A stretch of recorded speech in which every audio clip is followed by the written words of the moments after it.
예, 오늘 저는 본문의 말씀을 가지고 위대한 결단이라는 제목으로 은혜를 나누기로 합니다. 오늘 중심 요절은 에스라서 10장 1절의 말씀입니다. 에스라가 하나님의 성전 앞에 엎드려 울며 기도하여 죄를 자복할 때에 많은 백성이 크게 통곡하며 이스라엘 중에서 백성의 남녀와 어린 아이의 큰 무리가 그 앞에 모인지라 라고 말씀하고 있습니다. 그렇습니다. 우리가 이 땅에 살아가면서 과거나 지금이나 우리가 또 주님 앞에 서는 그날까지 평범한 선택이든 아니면 매우 중요한 선택이든 아니면 매우 심각한 선택이든 크고 작은 결단을 연속적으로 하며 살아가고 있습니다. 우리가 이 세상을 살아가려면 순간순간 어떤 선택을 하지 않고서는 우리가 살아갈 수 없다는 것을 보여주고 있습니다. 왜냐하면 사람의 마음으로 자기의 길을 계획할지라도 그 걸음을 인도하는 자는 여호와시니라 라고 말씀하고 있습니다. 우리가 아무리 좋은 계획을 세우고 좋은 일을 하려고 해도 하나님이 인도하지 않으시면 우리는 아무것도 할 수 없다는 것입니다. 그래서 여호와께서 사람의 걸음을 결정하시고 지도하시며 인도하신다라고 말씀하고 있습니다. 그렇기 때문에 우리가 어떠한 선택을 하든 간에 모든 것이 하나님이 간섭하시고 또 하나님께서 합당한 것은 우리를 인도해 주신다는 것을 우리는 믿어야 합니다. 왜냐하면 하나님은 언제나 저와 여러분을 선한 길로 인도하시기를 원하십니다. 그런데 우리가 자꾸만 나쁜 길로 하나님을 피해서 도망가려고 할 때가 참 많이 있는 것입니다. 사랑하는 성도 여러분, 우리가 어떤 선택을 하든지 간에 절대로 기도보다 앞서지 마시기를 주의 이름으로 간절히 축원합니다. 우리는 항상 무슨 일을 할 때 기도하는 것도 잊어버리고 내 생각과 내 마음대로 모든 것을 결정하고 나서 기도 부탁하신 분들이 참 많이 있습니다. 그러나 어떠한 일을 생각했을 때 먼저 기도하는 목사님들이나 장로님들 또 권사님들, 전도사님들, 집사님들에게 먼저 기도 부탁을 하시길 바랍니다. 그리고 나서 결정을 해야지 많은 분들이 어떠한 것을 시작해 놓고 내가 이렇게 해가지고 다 준비해 놓고 하나님한테 기도해 주십시오 하면은 하나님이 할 일이 없잖아요. 하나님이 분명히 인도하심을 보여주셔야 되는데 하나님이 인도하시지 않냐고 내 생각과 내 계획대로 이렇게 되었다라고 나중에 교만할 수가 있잖아요. 그렇기 때문에 우리가 어떤 것을 선택할 때에 우리가 어떤 것을 계획할 때에 먼저 하나님 앞에 기도하시고 선택하시기를 주의 이름으로 간 축복합니다. 그리고 신앙생활에 있어서 결단은 우리 일상생활에서 어떤 결정보다도 훨씬 차원이 높다는 것을 분명히 하시기를 주의 이름으로 간절히 축복합니다. 오늘 본문에 기록된 스가랴의 고백은 신앙생활에 있어서 위대한 결단이 어떤 것인가 무엇인가를 우리에게 잘 가르쳐주고 있습니다. 그렇다면 우리에게는 과연 어떤 결단을 해야 할까요? 첫째로 죄를 자복하는 결단입니다. 분명히 에스라는 여호와를 대단히 신뢰했고 순전하였으며 죄에 대하여 비통해하는 그런 경건한 사람이었습니다. 그래서 그가 바벨론에서 2차 기환 때 바벨론에서 돌아와서 먼저 그가 관심을 기울였던 것은 백성들이 이방인과의 결혼 문제, 결혼하는 것을 문제가 되었습니다. 왜냐하면 하나님께서 분명히 오늘 본문 앞에 9장에 11절에서 12절의 말씀을 보면은 전에 주께서 주의 종 선지자들에게 명령하여 이르시되 너희가 가서 얻으려 하는 땅은 더러운 땅이니 이는 이방 백성들이 더럽고 가증한 일을 행하여 이 끝에서 저 끝까지 그 더러움을 채웠음이라 라고 말씀하셨고 그런즉 너희 여자들을 그들의 아들들에게 주지 말고 그들의 딸들에게 너희 아들들을 위하여 데려오지 말라고 그랬습니다. 그런데 에스라가 2차 교환 때 돌아와서 보니까 이방 여자와 결혼해 사는 사람들이 참 많이 있었습니다. 그래서 에스라는 이방 백성들의 지도자들, 이스라엘 백성의 지도자들이 이방인들의 딸을 데려와서 아내로 삼고 며느리로 삼는 그 결혼으로 인해서 위기의 상황에 처했을 때 에스라는 자기가 먼저 하나님을 향하여 회개의 기도를 드렸다라고 말씀하고 있습니다. 그래서 에스라가 하나님의 성전 앞에 엎드려 울며 기도하여 죄를 자복할 때에 정말 많은 백성들이 통곡했다라고 말하고 있습니다. 그래서 참 제가 여기서 말씀을 준비하면서 참 지도자가 참 중요하구나, 리더들이 참 중요하구나 하는 것을 다시 한번 깨달았습니다. 그래서 그들로 하여금 하나님을 향하여 속죄제를 드리게 함으로써 순수한 혈통을 유지하는데 최선을 다했던 에스라였습니다. 이런 에스라가 하나님 앞에 엎드려 통회하고 기도하는 기도를 드린 그것이 백성들에게 커다란 영향을 미쳤던 것입니다. 우리도 마찬가지로 어떠한 일을 우리가 당했을 때 우리가 먼저 지도자나 리더자들이 먼저 기도해야 할 줄 믿습니다. 우리는 다 리더자들이에요. 지도자들이에요. 우리는 한 사람 한 사람이 다 리더고 지도자입니다. 왜냐하면 우리가 교회에서는 이렇게 목사님, 장로님, 군사님 이렇게 구분이 되지만 우리가 세상에 나가서는 다 리더가 되어야 돼요. 그래서 우리가 교회에 나가서 본을 보이는 뿐만 아니라 밖에 나가서도 우리가 세상 사람들에게 본을 보여서 정말로 우리를 통해서 하나님이 역사하심을 우리가 눈으로 봐야 되지 않겠습니까? 정말 우리가 사회에 나가서 어떻게 행동을 하느냐에 따라서 많은 사람들이 우리를 주시하고 있습니다. 그래서 믿는 사람들이 어떻게 행동을 하는지, 어떠한 언행을 하고 있는지, 또 언행 일치가 되는지, 지난주 토요일 날 큐티를 하면서 그 언행 일치에 대해서 참 이야기를 많이 했습니다. 정말 우리가 말과 행동이 똑같아야 되는데 교회 안에서는 거룩하고 정말로 정직하고 착한 사람처럼 선한 사람처럼 살지만 밖에 나가서 그 생활하는 거 보면 영 다른 딴판으로 사신 분들이 참 많이 있더라고요. 그래서 그분들을 통해서 정말 하나님의 영광을 가는 게 참 너무나도 안타까워요. 특히나 목사님들이 참 목수 일 하시는 분들이 참 많아요. 그러면서 그 목사님들이 가서 이제 이렇게 일을 하잖아요. 그러면 일을 제대로 딱딱 해줘야 되는데 그렇지 못해요. 그냥 대충 해주고 나오고 돈은 최대한으로 받을 만큼 받고. 그러니까 그게 바로 처음에는 몰라요. 그러나 며칠이 지나고 일주일 지나고 한 달 지나면은 그게 자국이 나타나거든요. 그러면은 그럴 때는 참 제가 좀 부끄러운 게 자기가 목사라고 안 했으면 좋겠어요. 그런데 그런 분은 대부분 자기가 목사라고 그렇게 이야기해요. 그러면서 그럴 일을 엉망을 해놓고 와서 나중에 욕을 먹는 게 목사들이 욕을 먹어요. 도매금으로 다 넘어가는 거예요. 목사들은 그런 사람들라고 참 어떨 때는 쌍소리도 하더라고요. 그럴 때 제가 참 가슴이 아파요.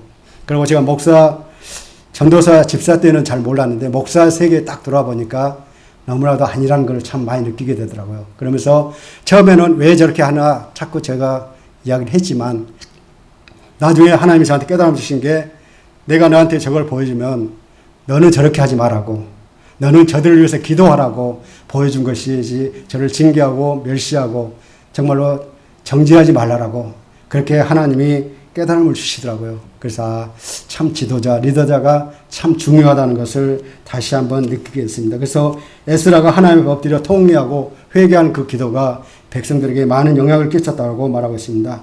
그런데 엘림 자손 중 하나인 여히엘의 아들 스가냐가 에스라 앞에 나와서 정말 저희들에게 주목을 끌만하는 그런 고백을 하고 있는데 그것은 바로 범죄를 자복하는 것이었습니다.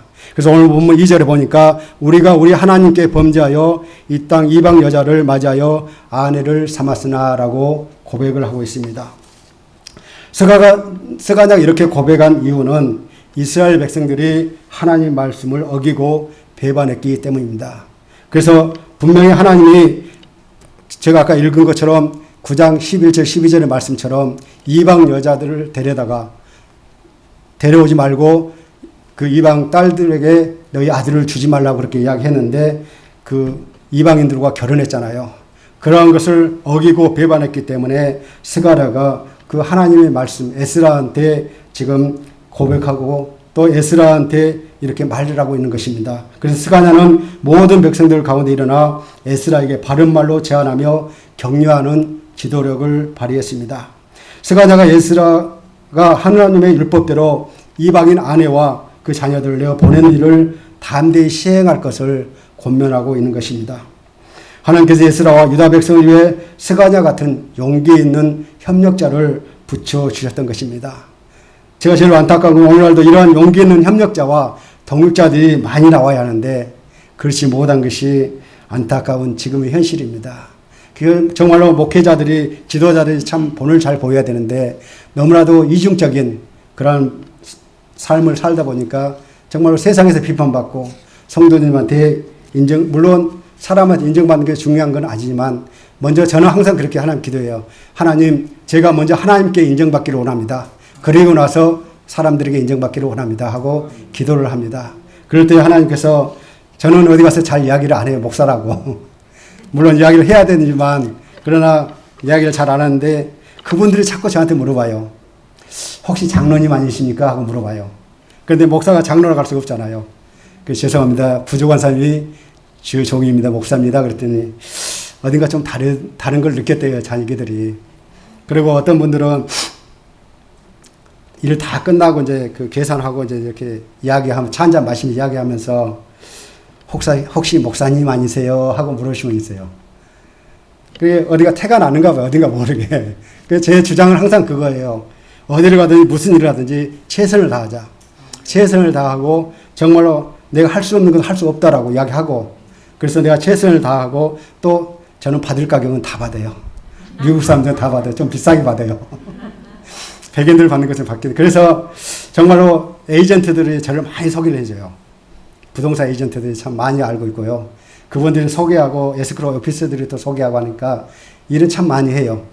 그런데 그들한테 소문이 난 게 뭐냐고 하냐면은 데이비도는 굉장히 비싸다. 그렇게 소문이 났어요. 그런데도 그들이 나를 불러줘요. 계속 불러주고 소개해주고. 왜냐하면 제가 정말 최선을 다하고 내 마음에 안 들면은 다시 시작합니다. 그래서 내 마음에 들어야만이 내 마음에 안 드는데 손님 마음에 안 들잖아요. 그러니까 내가 최선을 다하면서 일을 하니까는 하나님이 또 그렇게 사람들 붙여주시더라고요.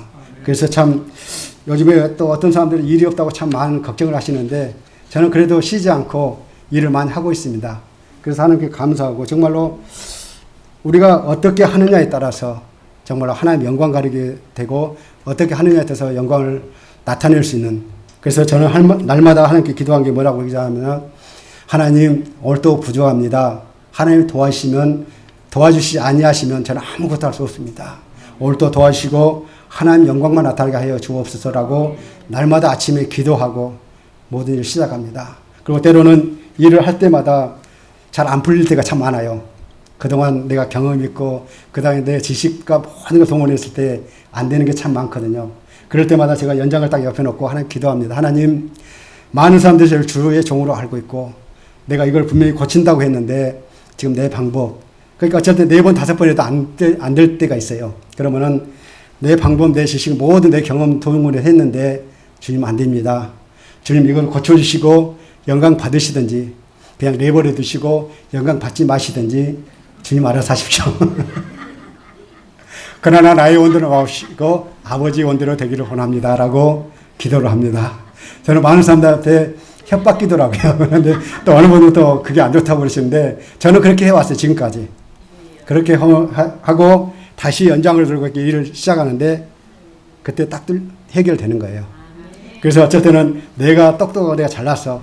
내가 했다라고 교만할 때가 있습니다. 그러나 곧바로 하나님 깨달음을 주셔가지고 하나님 죄송합니다. 제가 잠시 잠깐 교만했습니다. 용서해 달라고. 그렇게 기도하고 하나님께 영광을 돌릴 때가 참 많이 있습니다. 저와 여러분 어떠한 일이 잘 안 풀리고 힘들 때에 하나님께 맡기시기를 바랍니다. 분명히 주님도 예수님도 분명히 이 잔을 나에서 옮겨달라고 그랬잖아요. 얼마나 힘들었으며 얼마나 감당하기 힘들었으며 이 잔을 할 수만 있으면 옮겨달라고 하셨는데 그러나 나의 원대로 마옵시고 아버지 원대로 되기를 원합니다. 저는 그 예수님 기도하신 거 그대로 따라한 것밖에 없어요. 그리고 우리가 참 이렇게 생활하면서 예수님 주님이 하신 거 우리 말씀대로 이렇게 하는 것이 얼마나 중요한 건지 모르겠습니다. 사랑하는 성도 여러분 자기 죄를 고백한다는 것은 누구나 결코 쉽지 않습니다. 그렇잖아요. 우리가 살아가면서 자기가 지은 죄를 남한테 고백한다는 거 그거는 쉽지 않습니다. 왜냐하면 때로는 죽을 각오를 해도 사실 그럴 용기를 내기가 무척이나 어렵다는 것입니다. 그래서 사람들은 어떻게 하든지 자기 죄를 감추려고 숨기려고 하고 있습니다. 그러나 불꽃 같은 눈두자로 보시는 우리 하나님은 우리를 바라보고 계십니다. 사람은 속일 수 있지만 하나님은 속일 수가 없다라고 말하고 있습니다. 그래서 우리가 분명히 알아야 할 것은 죄를 숨기는 것도 또 하나의 인간이 가지고 있는 죄성이라고 말하고 있습니다. 덴마크 철학자이자 신학자인 키르케고르라는 사람이 죄를 지어서 죄인이 아니라 죄를 자복하지 못하기 때문에 죄인이라고 말하고 있습니다. 이 말은 바로 우리는 절대로 죄를 자복하는 일을 머무르거나 더디하지 말라라고 말씀하고 있습니다. 참으로 자신의 죄를 알고 깨달아서 하나님 앞에 자복하는 일이야말로 얼마나 아름답고 멋진 일인지 모릅니다. 그런데 안타깝게도 많은 신앙인들이 자기 자신이 무엇을 잘못했는지조차도 깨닫지 못하고 살아가고 있다는 것입니다. 하나님은 분명히 저와 여러분이 말씀하고 있습니다. 믿음으로 하지 않는 것은 모든 것이 죄라고 말씀하셨습니다. 요한일서 1장 8절에 만일 우리가 죄 없다면 스스로 속이고 그 진리가 우리 속에 있지 아니할 것이요 라고 말하고 있습니다. 많은 사람들이 나는 법 없이도 산다. 나는 죄를 안 짓고 산다고 말을 합니다. 그러나 분명히 하나님은 믿음으로 하지 않는 것이 모든 것이 죄라고 말씀하셨기에 정말 우리가 믿음 생활을 한다고 하면서도 정말 아버지 말씀대로 산다고 하면서도 우리가 살아가지 못할 때가 참 많이 있습니다. 그래서 날마다 날 쳐서 복종하게 하시고 날마다 나는 죽노라고 사도 바울이 고백한 것처럼 우리가 이 땅에 살아가면서 정말 나의 몸을 날마다 쳐서 복종하는 저와 여러분 되시기를 주의 이름으로 간절히 축복합니다. 그래서 이 땅에서 범죄처럼 추악하고 험한 것은 없습니다. 그러나 이 땅에서 회개한 눈물처럼 또한 아름다운 것도 없습니다. 우리가 정말 회개할 때 눈물, 콧물 다 흘리잖아요. 그러고 나면은 정말 하나님께 모든 걸 다 털어놓고 나면 얼마나 가뿐한지 몰라요. 내가 모든 걸 짊어지고 가려고 할 때는 힘이 들지만 하나님께 맡기고 하나님께 회개하고 기도하면은 하나님께서 또 가볍게 해주신 것을 날마다 체험하게 됩니다. 그래서 이스라엘 백성이 하나님께 범죄하여 이방 여자를 취하여 아내를 삼았지만 스가랴는 오늘 본문 2절 후반부에 그래도 이스라엘에게 오히려 소망이 있나니라고 고백한 것을 보게 됩니다. 왜냐하면 스가랴가 왜 그런 고백을 했느냐면은 첫째로 에스라의 간절한 자복의 기도와 백성의 진정한 회개로 인하여 백성이 죄에서 돌아올 것을 기대하면서 그 소망을 가질 수 있다라고 말하고 있습니다. 또한 이 범죄 사건을 통해서 전화위복의 계기가를 삼아서 이스라엘에 대한 대대적인 종교개혁을 할 수 있다라는 그런 기대가 있었기 때문에 이스라엘에게 소망이 있나니라고 말하고 있습니다. 여기서 소망은 극한 상황 중에서도 하나님의 구원 사역을 끝까지 기다리는 것과 하나님의 구원 사역의 확실성을 가르쳐 주고 있습니다. 한편으로 바세바를 범하고 남편 우리야를 죽이기까지 한 다윗은 정말 경악스러운 범죄를 지었잖아요. 자기의 분신과도 같은 그 우리야, 그 종을 자기 손으로 죽이지 않으려고 전쟁터에 보내서 죽게 하는 그러한 엄청난 일을 저질렀습니다. 그러나 시편 51편에 기록된 그의 참회시는 오늘날 우리에게 신금을 울려주고 있습니다. 주는 번제를 기뻐하니 하시나이다. 하나님이 구하시는 것은 상한 심령이라고 말하고 있습니다. 하나님의 상하고 통회하는 마음을 주께서 멸시치 아니하시리라 말하고 있습니다.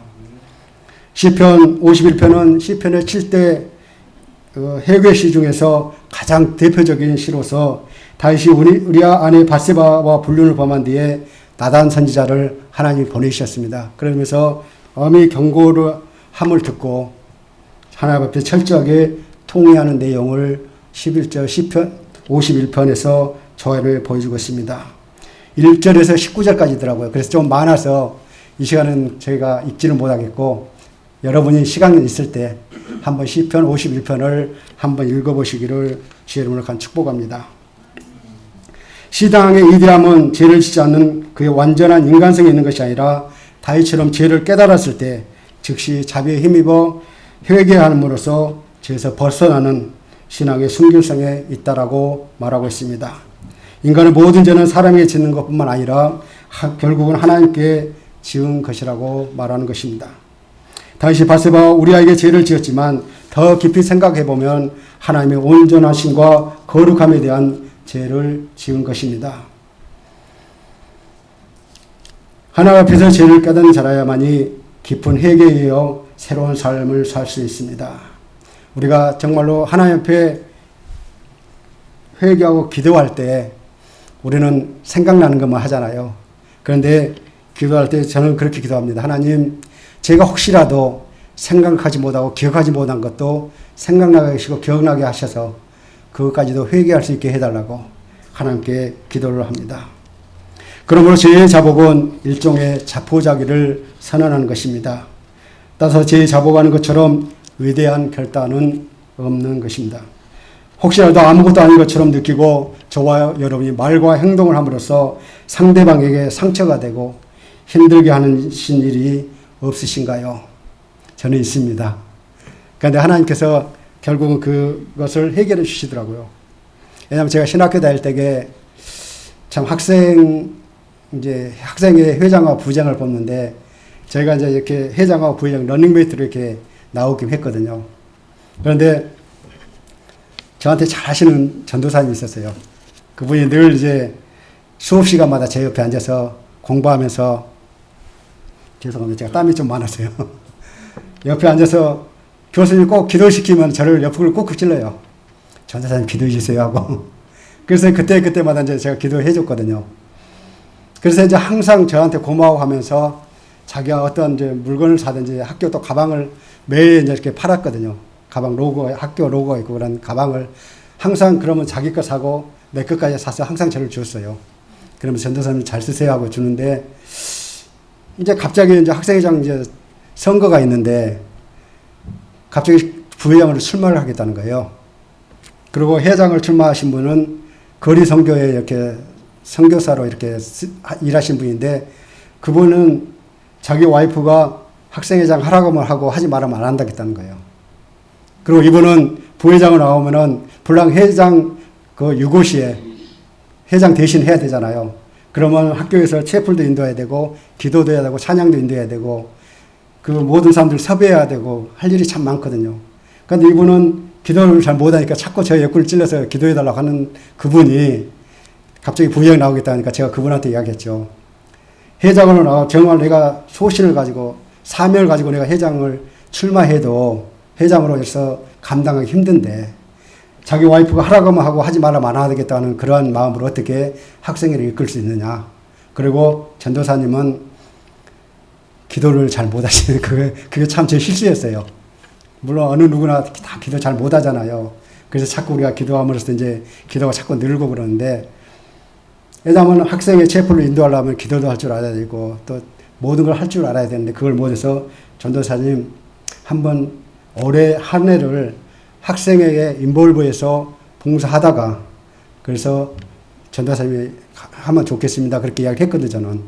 그런데 그게 상처가 된 거예요. 그리고 어느 날인가부터는 그냥 찬바람이 싱싱 지나가는 거예요, 지나가면. 항상 이렇게 하면 전도사님 안녕하세요 하고 와서 반갑게 하고 하신 분이 갑자기 변한 거예요. 그런데 이제 저하고 같이 이제 동갑인데 그 전도사님이 저를 한번 부르더라고요. 그래서 왜요? 그랬더니 혹시 어느 전도사님하고 좀 안 좋은 일 있어요? 그러더라고요. 그래서 아니 무슨 일 없는데 그랬어요. 나는 그냥 그 전도사님 생각해서 이야기한 거거든요. 그런데 그 전도사님이 그것 때문에 굉장히 힘들어한다는 거예요. 제가 이야기한 것에 대해서. 그래서 처음에는 그 이야기를 안 하고 이제 그래서 그 전도사님 불러서 제가 이야기했죠. 전도사님 제가 혹시 잘못한 거 있습니까? 라고 물어봤더니 아니야 괜찮아요 하더라고요. 그래서 저는 괜찮은 줄 알았어요. 그러니까 나중에 그 전도사님 나한테 이야기한 게 그게 상처가 됐던 거예요. 그래서 나는 좋은 의미에서 그 전도사님을 위해서 이야기했는데 그 전도사님 상처가 된 거예요. 그래서 아 이게 참 조심해야 되겠구나. 나는 분명히 상대방을 위해서 이야기했는데 내 입장에서만 이야기했구나. 그 다음부터는 이제 상대방 입장에서 이렇게 이야기도록 하게 되고 상대방 입장에서 이야기하게 되니까 그 다음부터는 별 문제가 없었어요. 그래서 우리가 참 중요한 게 정말로 어떤 것을 할 때에 말과 행동이 참 조심해야 된다는 것. 저희들이 항상 목사님들이 말씀한 게 말을 한 번 할 때 신중하게 또 어느 목사님은 5,000번 이상 생각해보고 말하라고 그렇게 할 때가 참 많이 있습니다. 그래서 우리가 말 한마디 한마디 할 때마다 참 조심해야 합니다. 그래서 우리는 그에게 다가가서 용서를 구해야 됩니다. 나이가 많이 드신 분이든 아니면 아주 어린 아이들한테까지라도 우리가 혹시라도 잘못했으면 찾아가서 잘못했다고 용서를 구하시기를 주님의 이름으로 간 축복합니다. 그래서 우리가 때로는 어떨 때 걱정을 해요. 상대방이 어떻게 받아들이는가. 절대로는 상관할 필요 없습니다. 상관할 필요 없고 자신의 잘못을 고백하고 용서하시면은 그분이 비록 안 받아주지만 하나님은 이미 우리를 접수했다라고 말씀하십니다. 그렇기 때문에 그 하나님이 우리가 그분의 마음을 어떻게 바꿀 수는 없어요. 그러나 하나님이 그분의 마음을 바꿔줘야만이 그분이 돌아설 수가 있거든요. 그래서 정말 우리가 어떤 아무리 어린 아이들한테라도 우리가 잘못할 때가 참 많이 있습니다. 그럴 때 그들에게 가서 미안하다, 잘못했다라고 용서를 구하는 저와 여러분 되시기를 주님의 이름으로 간절히 축복합니다. 누구든지 자기 죄를 자복하고 위대한 결단을 내림으로써 에스라처럼 여호와를 신뢰하고 도덕적으로 순전하며 죄에 대해 비통해하는 경건한 사람들이 되셔서 귀하게 쓰임받는 우리 모두가 되시기를 주의 이름으로 간 축복합니다. 두 번째로 죄를 버리는 결단입니다. 일단은 죄를 자복했고 회개하고 통회했지만 죄를 버리지 않으면 우리는 다시 그 자리로 돌아가게 됩니다. 그래서 우리가 아무리 울고 눈물 많이 흘리고 회개한다 할지라도 우리가 그 자리에 돌아서지 않으면 그 죄를 버리지 않으면 우리는 결단코 그 죄로 다시 돌아갈 수 있다는 것입니다. 그래서 스가랴는 죄를 잡아고 나서 다시 우리에게 귀한 말씀을 고백하고 있습니다. 오늘 본문 3절에 보니까 스가랴는 곧 내 주의 교훈을 따르며 우리 하나님의 명령을 떨며 준행하는 자의 가르침을 따라 이 모든 아내와 그들의 소생을 다 내보내기로 우리 하나님과 언약을 세우고 율법대로 행할 것이라 라고 말씀하고 있습니다.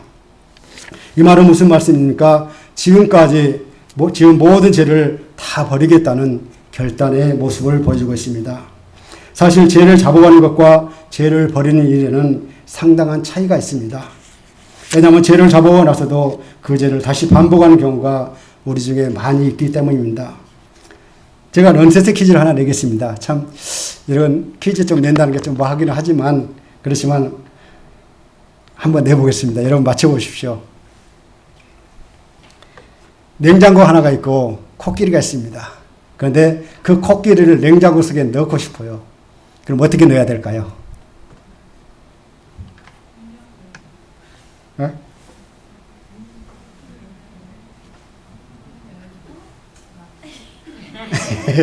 맞습니다. 냉장고 문을 열어야 되는데 일단 넣으려면 냉장고 문을 열고 코끼리를 넣고 문을 닫습니다. 그럼 하나 더 내겠습니다. 예, 이제는 제가 기린을 넣고 싶어요. 냉장고에. 기린. 크잖아요. 기린도 크고. 예? 목사님 아까 들으셨죠? 일부에 예. 예? 문 열고 어떻게 하신다고요? 예, 맞습니다. 역시 예수말 교회 성도님 참 똑똑하십니다. 예. 예, 그렇습니다. 일단 코끼리가 들어가 있으니까 문을 열고 코끼리를 내고 빼내고 다시 기린을 넣고 문을 닫습니다. 여러분 중에 제가 왜 이런 넌센스 퀴즈를 내는지 눈치채신 분 혹시 계십니까? 네? 예. 왜냐면은 한 사람이 두 주를 섬길 수 없다고 그랬잖아요. 왜냐면 혹 이를 미워하거나 저를 사랑하거나 혹 이를 중히 여기거나 저를 경히 여김이라 너희가 하나님과 재물을 겸하여 섬기지 못하느니라 라고 마태복음 6장 24절에 말씀하고 있습니다. 그러므로 하나를 가지려면 하나를 포기해야 한다는 것입니다. 그걸 우리가 잘 몰라서 그냥 두 개 다 갖고 싶어요. 그래서 두 개 다 이렇게 채하려다 보니까 결국 두 개 다 잊어버리게 됩니다. 그래서 우리가 하나를 가지려면 하나를 포기할 줄 아는 그러한 믿음의 사람들이 되시기를 주의 이름으로 축복합니다. 삶의 선택의 연속이고 그 선택은 하나를 취하고 하나를 버리는 것이기 때문입니다. 포기하는 하나가 우리는 쉽지 않을 때가 참 많아요. 분명히 두 개를 다 갖고 싶어요. 이것도 갖고 싶고 이것도 갖고 싶고. 그런데 우리가 얻으려고 하는 것과 포기하려는 것이 가치의 차이가 그렇게 커 보이지 않기 때문에 우리는 그렇게 합니다. 어쩔 때는 버리려고 하는 것이 더 가치가 있고 더 좋아 보일 때가 있습니다. 하지만 그렇다고 해서 우리는 더 가치 있는 것을 얻기 위해 그렇지 않는 것을 포기해야만이 얻을 수 있다라고 말하고 있습니다. 그래서 우리는 그러한 것들을 버리기 위해서는 시간도 필요하고 노력도 필요하고 희생도 필요하고 때로는 고통도 필요할 때가 있습니다. 제가 9시 이후로는 전화를 잘 안 받아요. 왜냐하면 손님들이 9시에 전화를 받으니까 버릇이 되더라고요. 그래서 시대 때도 없이 밤 10시, 11시, 12시에도 전화 올 사람이 있어요. 그래서 제가 아침 8시 전에와 9시 이후, 저녁 9시 이후로는 전화를 안 받습니다. 그게 왜냐하면 우리가 분명히 그 손님을 잡아야 되잖아요. 전화가 오면은. 분명히 위급한 상황이기 때문에 전화 온다고요. 그런데도 전화를 잘 안 받는데 제가 전화 받을 때는 제가 나이 잡으신 연세 드신 이제 엄마도 계시고 한국에 저희 어머니가 계시거든요. 그리고 또 이제 교회에도 연세 드신 이제 권사님들 많이 계시고 그럼 언제 어느 때 무슨 일이 일어날지 모르겠어서 될 수는 받으려고 많이 합니다. 그런데 지난번에 제가 이제 신학교 다닐 때예요. 새벽 3시 반에 전화가 왔어요. 그런데 제 친구 전도사가 갑자기 심장이 멈추면서 이머지시에 들어간 거예요. 이머지시에 딱 들어가서 딱 병원에 누워있는데 자기 와이프 전화도 생각 안 나고 딸들 전화도 생각이 안 나더래요. 그런데 제 전화가 생각나서 저한테 전화한 거예요. 그래서 전화를 받았더니 웬일이야 그랬더니 사실 이야기를 한 거예요. 자기가 심장이 너무 아파서 병원에 이머지시 왔는데 제 생각과 제 전화밖에 생각 안 나서 전화했다고. 그러면 그 친구가 얼마나 감사한지 몰라요. 하더라고요. 자기 전화를 받아준 그것에 대해서. 그래서 아 그렇구나. 주의 종들은 평신도도 마찬가지지만 주의 종들은 24시간 전화를 오픈해야 되겠다는 그러한 마음을 주시더라고요. 그래서 참 때로는 힘들 때만 밤 12시, 11시, 12시에도 막 띠리링 올려요. 그래서 진동으로 그냥 놔둡니다. 그러면 어쨌든 나도 모르게 잠이 들면은 전화를 못 받아요. 그리고 아침에 보면 미스콜이 들어와 있는 것들을 보게 됩니다. 그래서 정말로 우리가 버려야 할 것은 가감하게 버리시기를 주의 이름으로 간절히 축복합니다. 사랑하는 성도 여러분, 하나님이 의도하신 삶으로 기쁨과 만족의 삶을 살기를 원하십니까? 그것을 얻으려면 죄를 버려야 합니다. 또 죄와 관련된 것들을 멀리 해야 합니다.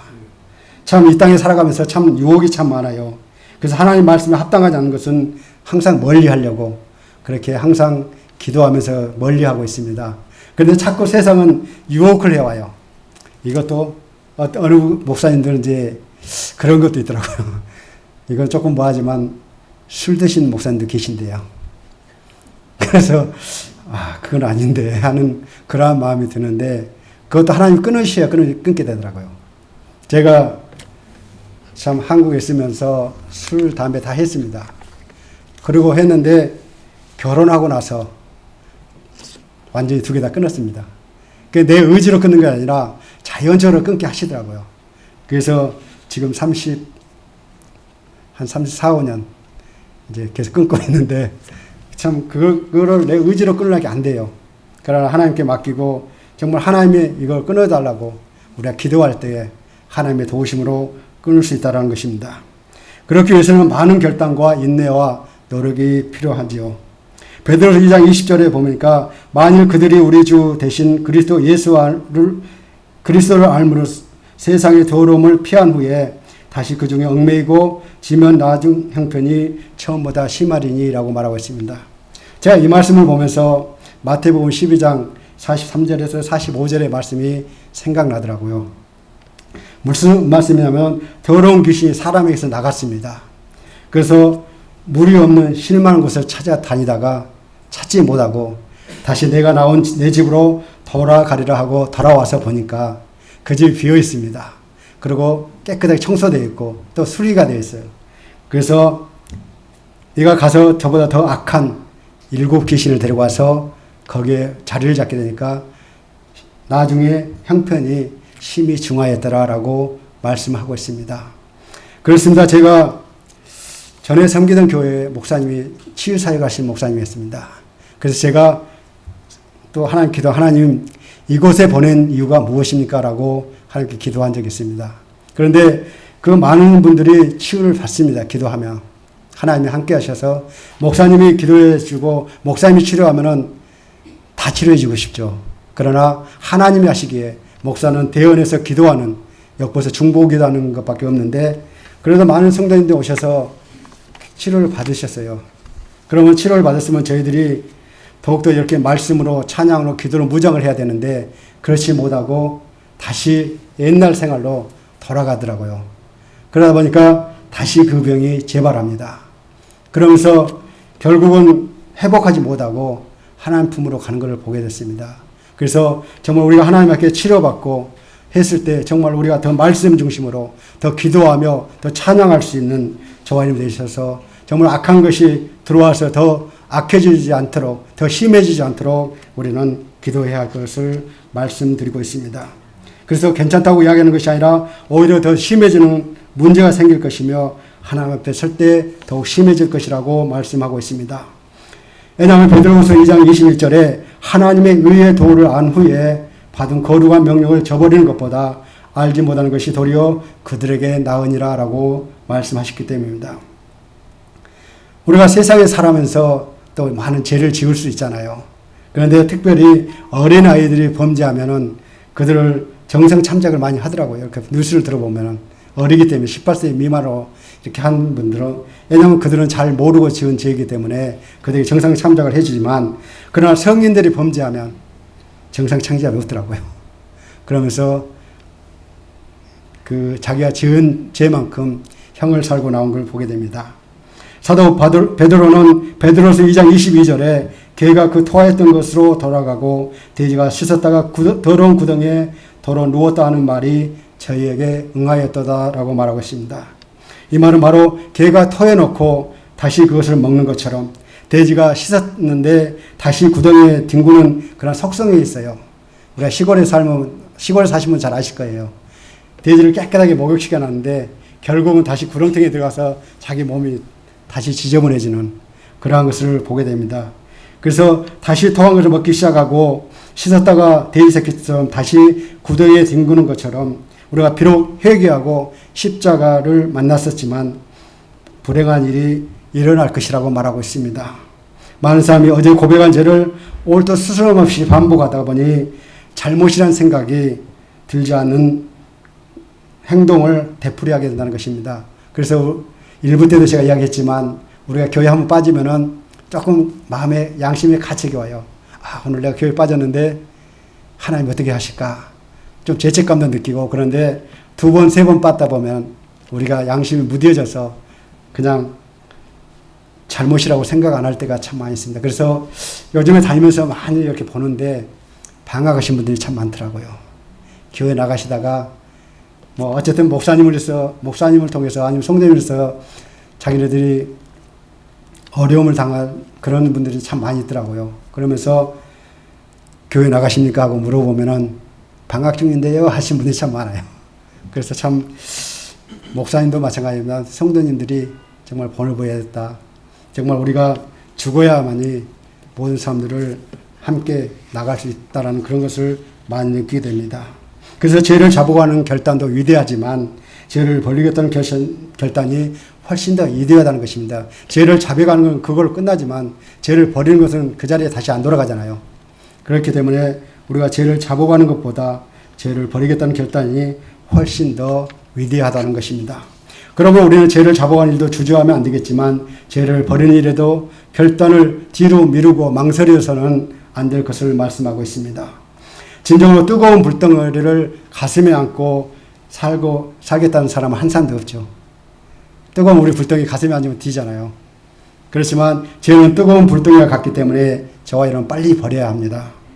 죄를 자복했다고 해서 용서함을 받는 것이 아니고 죄를 완전히 버리고 그 자리에서 옮겨져야만이 완전한 용서를 받는 것입니다.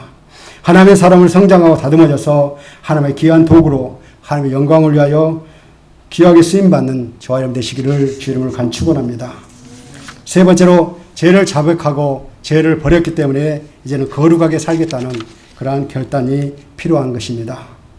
거룩하다는 말은 히브리어로 카도시와 헬라어 하기오스란 말로 번역된 것입니다. 이 말은 원래 자르다, 분리하다는 말입니다.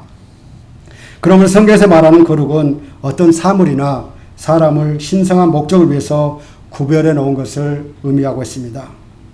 사도 바울은 로마서 1장에서 11장까지는 복음에 대해서 말한 후에 12장에서 16절까지는 성도들의 삶에 대해서 말씀을 하고 있습니다. 그럼 로마서 12장 1절과 2절에서 성도들에게 합당한 거룩한 삶은 무엇인지 잘 요약해 나왔습니다. 첫째로 로마서 12장 1절에 보면 내가 하나님의 모든 자비하심으로 너희를 권하노니 너희 몸을 하나님이 기뻐하시는 거룩한 산 제물로 드리라. 이는 너희가 드릴 영적 예배니라 라고 말씀하고 있습니다. 우리가 구원받기 전에는 세상의 가치관과 정욕을 쫓아 살았습니다. 이때는 우리 몸은 죄를 짓는 죄의 도구로 쓰임을 받았습니다. 그러나 예수 그리스도를 통해서 구원받은 후에는 하나님을 위해서 살게 되었습니다. 우리 몸을 의의 도구로 쓰임받도록 하나님께 기도하고 헌신하시기를 주 이름으로 간절히 축복합니다. 우리는 각자 맡은 사명이 다 다릅니다. 그리고 각자 맡은 파트마다 다 다릅니다. 그래서 그 자리에서 최선을 다하시고 헌신할 때 하나님께서 분명히 인정하십니다.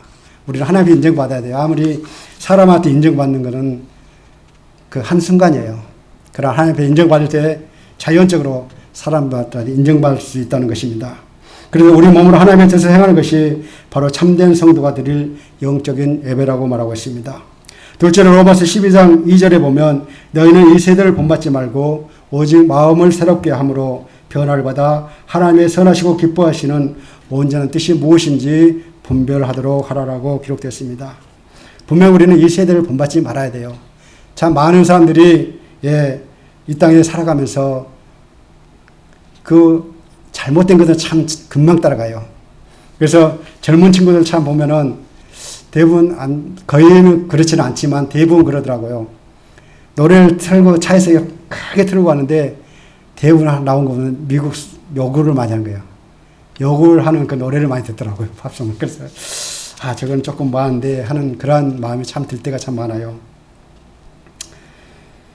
그렇습니다. 우리가 거룩한 삶을 사는 비결은 무엇일까요? 우리가 하나님의 뜻을 분별한 후에 그 뜻대로 살기 위해서는 성령 충만함이 있어야 한다고 말하고 있습니다.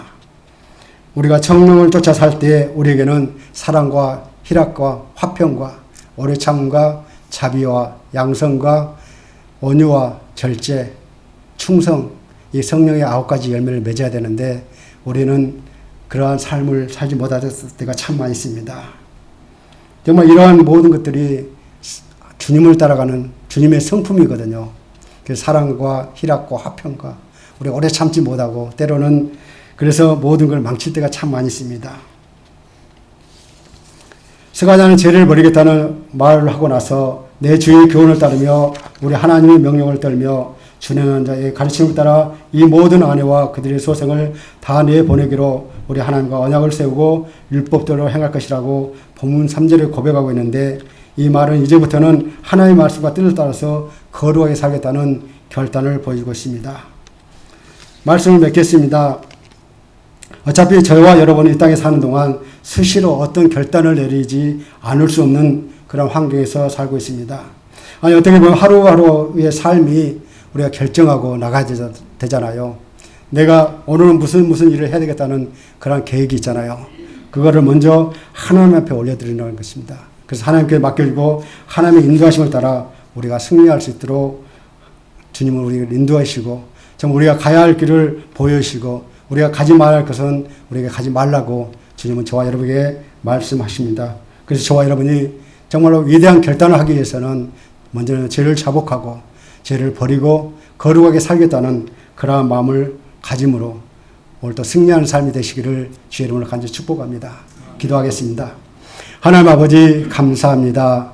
아버지 하나님 오늘도 에스라와 스가랴를 통해서 정말 위대한 결단을 할 수 있는 아버지 방법과 우리가 어떻게 성도로서의 삶을 살아가야 될지 말씀을 통해서 오늘 아버지 전하고 들었습니다. 아버지 하나님 혹시라도 종이 잘못 전한 게 있으며 아버지 정정해 주시고 아버지 하나님 오늘 또 말씀을 통해서 하나님의 진정한 그 사랑과 은혜를 체험하는 축복의 시간들이 될 수 있도록 인도하여 주옵소서. 그래서 우리 삶이 더욱더 이전 삶보다 더 나은 삶이 되게 하시고 하나님께 더욱더 가까이 다가서는 우리의 믿음의 소유자들 다 될 수 있도록 축복하여 주시옵소서.